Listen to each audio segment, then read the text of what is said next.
If your Sanyo TV has got a black screen, then this video is for you. If you've got no picture but sound on your TV, then the most common cause in about 60% of cases is a blown backlight, with a burned out component or loose cable on the T-con accounting for most of the rest of the causes. You can have a look at this flow sheet to give you an idea of what the potential causes are. But there could also be, in a small number of cases, a problem with the software or with the HDMI cables. So I'd recommend going through a few simple fixes first before jumping to replacing your backlights. So the simplest fix, and that works in about 50% of cases, is just to try power cycling your TV. So switch off and unplug your TV, hold down the physical power button for at least 15 seconds, then wait for at least 30 minutes for any residual power to drain from your TV's capacitors, and plug your TV back in and try switching it on again. If you've got a red light that's blinking or a power light blinking on the front of your TV, then further power cycles are probably not going to fix this. But if your TV is completely dead and there's no lights at all showing, then just try repeating the power cycle a few more times, as sometimes it can take a while for it to kick in. You should also just double check before we get into the hardware issues that you don't have a faulty surge protector or smart plug between your TV and wall socket. So remove any surge protectors and just plug your TV directly into your wall socket. You can also try a different wall socket if you're not sure whether the wall socket you're using is providing sufficient power. You also just want to make sure that there's no HDMI or external connection problems. So just try taking out all of your HDMI cables and all other cables from the back of your TV other than the power cable, and then try switching it on and seeing if you're still seeing the black screen or the sound with no picture problem. If you're still seeing the problem, then you know it's not an HDMI issue. If the problem goes away when you unplug all the HDMI cables, then just try giving all of the cables and the ports a good clean with compressed air if you've got it, and try plugging your device into a different HDMI socket, preferably one that's on another part of your TV, because that should have a separate connection to your TV's main board.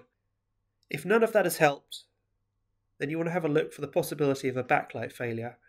So if you've got sound but there's no picture on your TV, then a backlight failure is the most common cause. So to check for backlight failure, switch your TV on so that you can either hear sound or so that you know the light's on, the power light on the front. Then get right up close to your screen and point a flashlight or the light on your phone directly at the screen, and you can try changing channels with your remote or going into the menu. And if the TV is working but the backlight has failed, which has given the black screen, then you'll see some very faint images on your TV screen. If you see these faint images, you can be pretty certain that the backlights themselves are the failure point in your TV. But the problem with fixing the LEDs is that because they're located in the most difficult to access part of your TV, it can be a bit of a pain to replace them.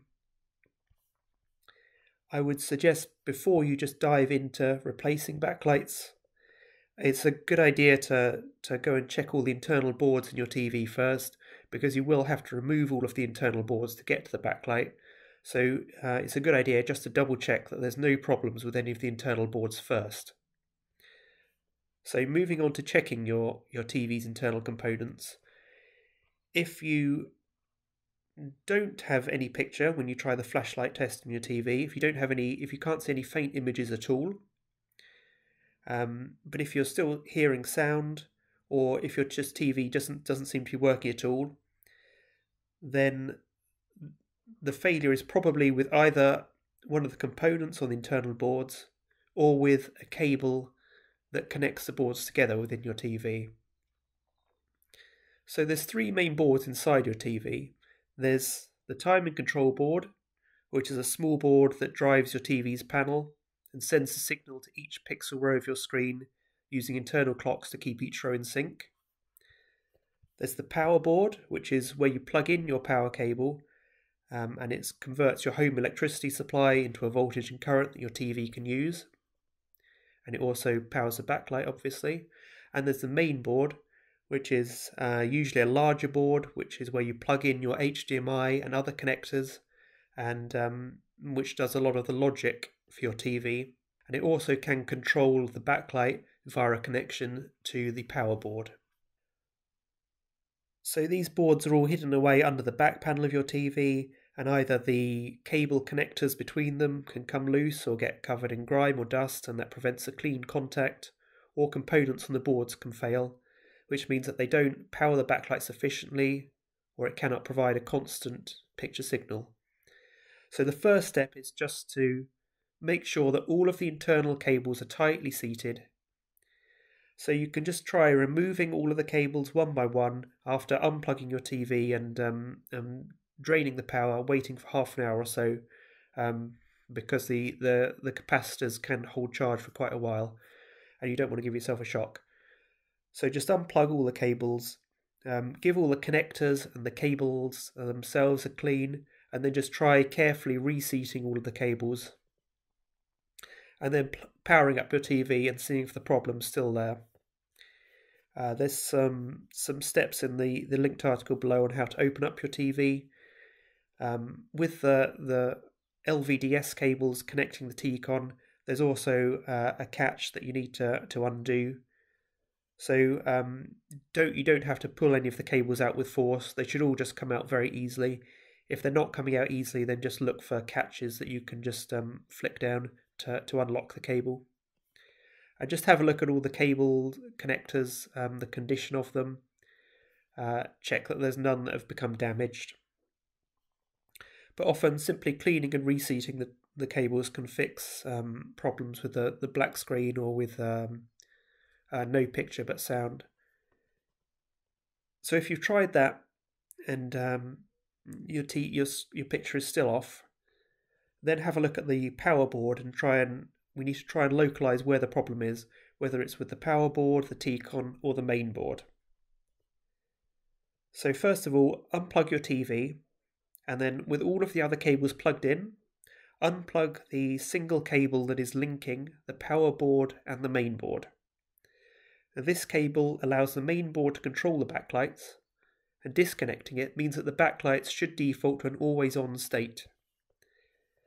So if you now switch your TV on with this one cable disconnected, if the screen is working, then you know the power board is okay, and the problem is either on the main board or the T-con. If you still have no picture, then there's most likely a failure of a component on the power board. You can check the individual components on the power board with a multimeter if you've got one, and replace any burned out components, or you can just look for a brand new power board. They're about $30 on eBay. There's some more steps on how to troubleshoot these power boards in the linked article below. And this is all supposing that you're not seeing any faint images on your TV when you did the flashlight test earlier. If your screen was working when you unplugged the cable between the main board and power board, then we know the problem is either with the main board or the T-con. So the T-con is the most likely culprit of most TV screen problems. Often one of the internal clocks fails, and it shows up as artifacts on the screen. But if you've got no picture at all, then actually a main board failure is more common. But to see whether the problem is on the T-con or the main board, unplug your TV, try totally disconnecting the T-con, so removing both LVDS cables, and if your backlight now powers up, that means you need to replace the T-con because that has failed. If your backlight doesn't power up, then you need to replace the main board. But instead, if your backlight is working, but the flashlight test did not show any faint images, but you've got a glow on your screen so you can tell that the backlight itself is fine, and you do have sound coming from your TV, then just disconnect one of the T-con cables going to the panel, Plug your TV back in and switch it on, and if you have a picture on half the screen, then you almost certainly have a T-con problem. Now you can repeat these steps, swapping over which LVDS cable is connected. If the other half of the screen now has a working picture, then you've got a general failure on the T-con somewhere and you'll need to replace it. If there's no picture with the second cable connected, but the first cable disconnected, then you almost certainly have a clock failure on the T-con, and you can potentially solve this by using tape to block the LVDS pins on the cable that carries the signal from the failed clock. There's some more information on how to do this in the linked article below. If you don't want to do that, then you can just replace the T-con, which will cost around $30. And if you have no picture at all, regardless of which LVDS cable is connected, then you need to double check that the problem is with your T-con or with the main board itself. And if you just want to double check that the main board is the cause of your problem, then you can use a multimeter to check the individual pins on the cable connectors on the main board that go to the power board and the T-con. So next to each cable connector, there should be printed on the PCB itself a list showing what each pin does and often the expected voltages. So in particular, you want to look for anything that's labelled BL or BLU or PWM for backlight or pulse width modulation. So those pins are directly involved in controlling the backlight. So particularly the cable you're looking at between the main board and the power board. If you've got one that's listed as something like BL-ERR, so backlight error, and if when you switch your TV on and use a multimeter to check that pin, if it's sending a high voltage, then you know that there's some kind of error with the backlight itself. If you've got high voltages on some of the other backlight pins with your TV on, then it's probably a mainboard failure. So to go back to the backlight problem, if your BL error pin on your main board is showing a high voltage, or if you had a faint image on screen when you tried the flashlight test earlier on, then you can assume that the backlight is at fault and the backlight needs replacing. So assuming that you've checked all the other boards and they're all okay, you should now switch off and unplug your TV, remove all of the connections between the boards and remove the boards themselves, and then remove the screws around the edge of the TV that hold the bezel. And with some care you should be able to remove the bezel and then remove the LCD panel from the front of your TV, and you should get to the backlights underneath. So in most TVs they'll be in horizontal strips. You can use a multimeter to check the individual LEDs themselves. You can also just test them if you've got a couple of bits of wire and a couple of batteries. You can make a little circuit and then just try powering up each LED in turn. Just put your bits of wire on the connectors for the LEDs and see if they light up. If all of the LEDs light up, then you should check the connectors between the LED strips. So often the LED strips do not cover the entire width of your TV, but there's a few different strips that are connected in series, and the soldered joint between the strips can fail. There's a link in the article below to some more info on that. But you'll probably find that one or more of the LED strips won't light up when you test it with a battery, or it won't show a voltage passing across it when you test it with a multimeter. In that case, you just need to replace the entire LED strip.